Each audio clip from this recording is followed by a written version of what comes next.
鐘鎮濤嘅前妻張小慧喺離婚之後專心經營自家網店玫瑰是玫瑰，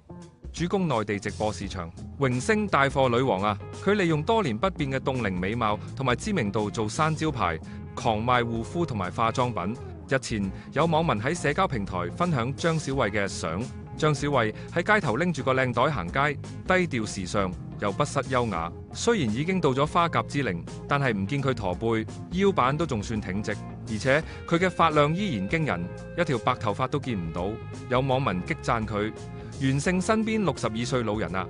張小慧嘅爸爸張建國係加拿大中文電視台嘅創辦人，出生富裕嘅張小慧因為中意掃貨同埋名牌，仲曾經因為豪言飯可以唔食，衫唔可以唔買，而獲封香港第一拜金女，更加曾經被指佢嘅奢華生活就係導致鐘鎮濤破產嘅主要原因。同鐘鎮濤離婚之後，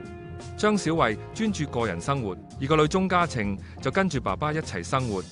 多年嚟，張小慧同個女嘅關係疏離。2011年，張小慧嘅妹妹張小婉同范姜發生口角，雙方一度鬧上警局。當時身在美國嘅張小慧專程趕返香港，仲去警署報警，話個女曾經遭到襲擊，希望為個女出頭。不過鐘嘉晴就力撐繼母，仲話自己已經7年冇見過媽媽，話張小慧搞新聞。